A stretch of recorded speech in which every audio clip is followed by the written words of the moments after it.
जैसा कि आप सबों को विदित है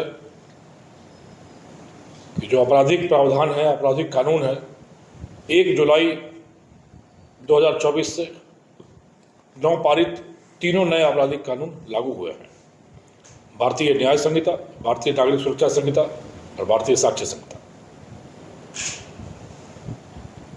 150 दिन होने के बाद, लागू होने के 150 दिनों के बाद यह किस तरीके से कार्य कर रहे हैं, जनता को क्या सहूलियत मिल रही है, पुलिस को क्या सुगमता हो रही है, क्या कठिनाइयाँ आ रही हैं, क्या फीडबैक है, क्या मूल्यांकन है और आगामी भविष्य की क्या योजना होनी है, उसको लेकर भारत सरकार, राज्य सरकार, पुलिस मुख्यालय के निर्देशों के अनुरूप उत्कृष्ट पुलिसिंग, भविष्य पथ पर सजग, सतर्क एवं सुदृढ़ कदम, इस शीर्षक के साथ एक पुलिस की कॉन्फ्रेंस हर जिले में आयोजित की जा रही है।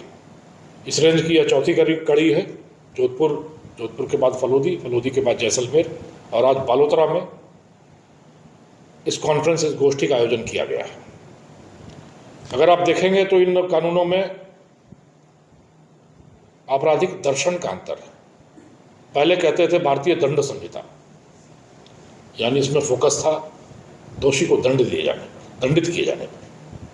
अब इसका नाम किया गया है भारतीय न्याय संहिता, यानी दंड से न्याय की ओर।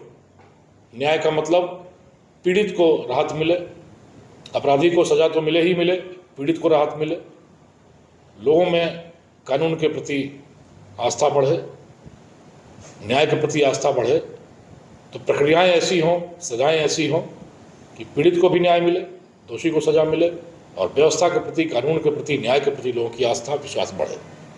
उसी तरीके से आप देखेंगे पहले दंड प्रक्रिया संहिता होती थी, जिसको सीआरपीसी बोलते थे। दंड प्रक्रिया संहिता यानी किसी अपराधी को दंड दिलाए जाने की क्या प्रक्रिया है, कैसे प्रावधान रहेंगे, उसका नाम अब बदला गया। आमूलचूल परिवर्तन करते हुए उसका नाम किया गया भारतीय नागरिक सुरक्षा संहिता।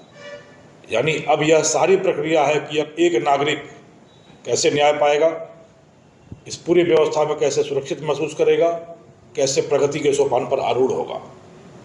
तो जो फोकस था उसमें पैराडाइम शिफ्ट है, आमूलचूल परिवर्तन है।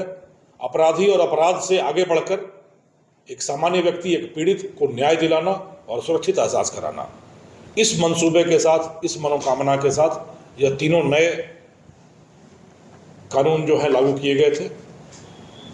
इन कानूनों की दूसरी विशेषता है कि पूर्व में सिर्फ प्रत्यक्षदर्शी, चक्षुदर्शी साक्षी, मौखिक बयानों का बहुत ज़्यादा महत्व था। आज के तकनीकी युग में जब तकनीकी साक्ष्य, डिजिटल साक्ष्य, डॉक्यूमेंट्री साक्ष्य, डॉक्यूमेंटेशन ऑफ साक्ष्य, डिजिटलाइजेशन ऑफ साक्ष्य, इन चीज़ों का बहुत इंपॉर्टेंस है। इन सारी चीज़ों को समाहित करते हुए इन कानूनों में अब मौखिक बयानों पर इस तरह के दस्तावेजी, तकनीकी, डिजिटल साक्ष्यों को कैसे तरजीह दी जाए ताकि भूलने वाली बीमारी, कुछ गलत बता देने वाली बीमारी या कुछ समझौता करके किसी प्रलोभन के तहत बयान बदल देने के चलते न्याय की प्रक्रिया जो बाधित होती थी वो नहीं हो।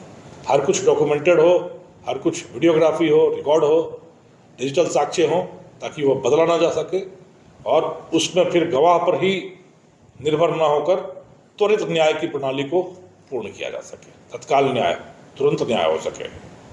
आपको ध्यान होगा बिहार में पहला केस हुआ है सारण जिले में, जब हत्या के एक आरोपी को आजीवन कारावास की सजा 2 महीने के अंदर भुगतनी मिल गई नए कानूनों के तहत। इतने त्वरित निस्तारण का प्रावधान इसमें किया गया है, इतनी जटिलता को सुगम करते हुए इतना अच्छा किया गया। तो आज पुलिस इसको कैसे डील कर रही है, कैसे कर रही है, उसमें जो सबसे बड़ी समस्या है वो है दृष्टिकोण की।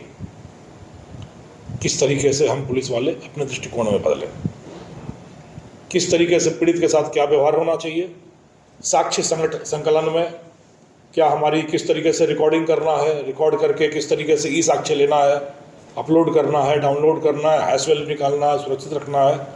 इन सारी चीज़ों को लेकर कई तरह की जड़ता होती है पुलिस में, पुराने पे ही टिके रहने का एक की जड़ता होती है, उसको दूर किया जाए। नए प्रावधानों के मुताबिक, नए दर्शन के अनुसार त्वरित न्याय के दृष्टिकोण से पुलिस आगे पहुंच सके, यह इन प्रावधानों में है। और इसी पर आज विशद चर्चा होनी है, विचार मंथन होना है, मन मंथन होना है, विचार विनिमय होना है।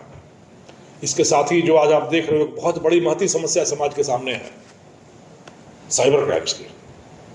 कैसे निपटा जाए साइबर क्राइम से, क्यों हो रहे हैं साइबर क्राइम्स, कहाँ चूक हो रही है, कहाँ कमियां रह जा रही हैं, इस पर भी मंथन होना है। नए कानूनों में भी इसका प्रावधान किया गया है। आप देखेंगे तो जो मूलभूत मनोविज्ञान है इन साइबर क्राइम्स के पीछे, वो 4 अवयवों पर निर्भर है। एक आम आदमी का अज्ञान, एक आम आदमी का भय, एक आम आदमी के मन में लालच और एक आम आदमी का भोलापन। मैं चारों उदाहरण देता हूं आपको। अज्ञान, मान लीजिए आपके पास फोन आता है, एक कहीं से मैसेज आता है कि आपका फ़ोन अभी बंद हो जाएगा, आपका बैंक अकाउंट बंद हो जाएगा, आप जल्दी ये OTP भेजो। ये आपका अज्ञान है, जिसके चलते आप OTP दे देते हो और धोखे का शिकार हो जाते हो। भय, आपके पास फ़ोन आता है कि आपका ये बेटा पकड़ा गया है, आपके घर वाले पकड़े गए हैं और ये जेल जाएंगे, नहीं तो जल्दी पैसा भेजो। उस भय से आप डिजिटल अरेस्ट होकर पैसे देते हैं, धोखे का शिकार होते हैं। लालच, आपके पास फोन आता है कि आप ये लॉटरी जीत गए हो, या आपको एक फ़ोन मिलने वाला है, या यहाँ सोना मिला है, सोना देंगे, या OLX पर ये चीज़ सस्ती मिल रही है। उस लालच का शिकार होकर आप पैसे देते हो, OTP देते हो और एक बार फिर धोखे का शिकार होते हो। और चौथा है भोलेपन, कि आपके पास कोई फ़ोन आए कि आपका दोस्त है, वो संकट में है, उसका पर्स गायब हो गया, कुछ पैसे दोगे तभी घर पहुँच पाएगा। या आपका दोस्त है, सामान बेच रहा है, इसको बहुत पैसे की प्रॉब्लम है, कुछ पैसे दो, आवाज़ फर्ज करके भेजते हैं और आप भोलेपन में मदद करने के आशय से पैसे भेजते हैं और धोखे का शिकार होते हैं। तो मुख्य मनोविज्ञान जो है साइबर क्राइम का वो ये है। इससे निपटने के लिए जो चीज़ें करनी है वो 2 तरीके से करनी है। समाज में जागरूकता, लोगों को इस अज्ञान, भय, लालच, भोलेपन से किस तरीके से शिकार बन रहे हैं। जो शिकारी आएगा, जाल बिछाएगा, दाना डालेगा, जाल में फंसना मत। यह एक कैंपेन, यह एक मुहिम चलानी पड़ेगी। लोगों को बताना पड़ेगा कि इनके प्रपंच क्या है, किस तरीके से कपट और फरेब रचते हैं और इस जाल में नहीं फंसना है। तो यह जागरूकता बहुत ज़रूरी है। दूसरी ज़रूरत जो है वो पुलिस के स्तर पर संसाधन, प्रशिक्षण और दृष्टिकोण, इसकी ज़रूरत है। एक ऐसे प्लेटफॉर्म की ज़रूरत थी जहां लोग तत्काल शिकायत कर सकें। अगर किसी इस तरह के धोखेबाज का फ़ोन आया, जो फंसे भी नहीं तो भी उस नंबर पे, उस पोर्टल पे इनपुट करें। यदि फंस गए तो भी इनपुट करें, ताकि तत्काल कार्रवाई हो सके। जो तत्काल नुकसान हो सकता है उससे बचा जा सके और उन अपराधियों की गर्दन तक, गिरेबान तक पुलिस का हाथ पहुंच सके। 1930 जो पोर्टल है, इसका प्रचार प्रसार किए जाने और पुलिस को और जनता को उसके प्रति सजग किए जाने की आवश्यकता है। जहाँ तक पुलिस प्रशिक्षण की बात है, लगातार इस फील्ड में काम चल रहा है।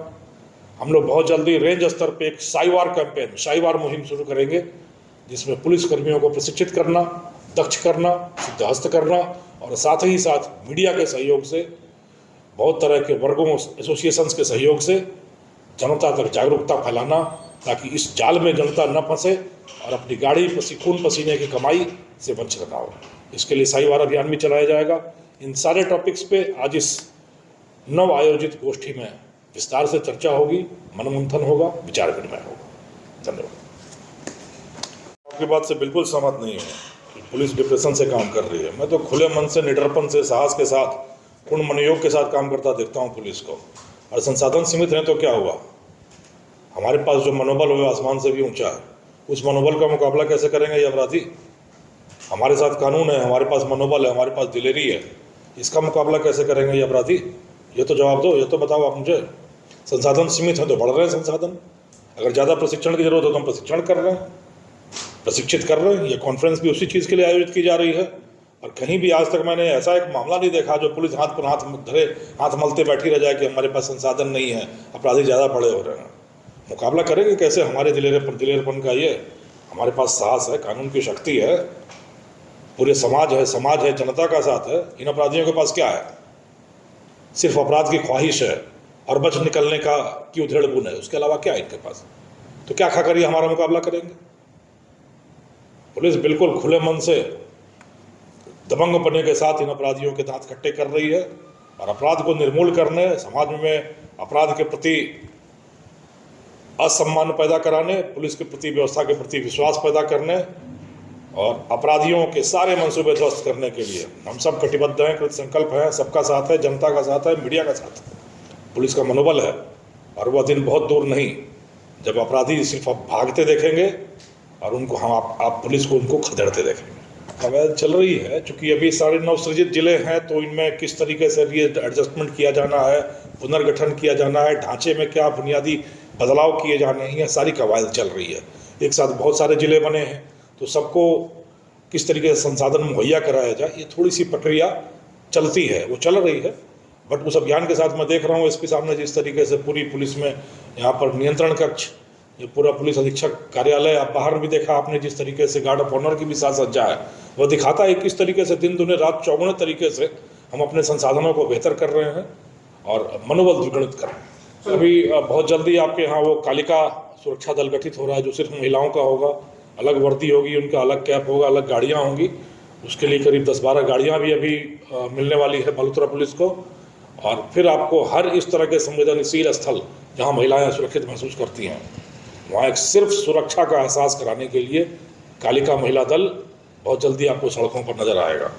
जो कालिका सुरक्षा दल माँ काली की तरह गरजते हुए इस तरह के मंचलों पर अपराधियों पर टूट पड़ेगा।